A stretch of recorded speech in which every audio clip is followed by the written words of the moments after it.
புறப்படும் பெண்ணே நான் பூ வரைந்தார். தீ வந்து விரல் சுடும் கண்ணே நான் தீ வரைந்தார். உயிரல்லதெல்லாம் உயிர் கொள்ளும் என்றால் உயிருள்ள நானோ என்ன ஆகுவேன்? உயிர் வாங்கிடும் ஓவியம் நீயடி.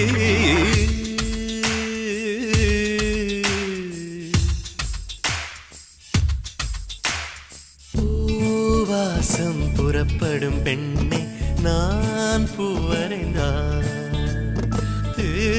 வந்து விரல் சுடும் கண்ணே நான் தீ வரைந்தார்.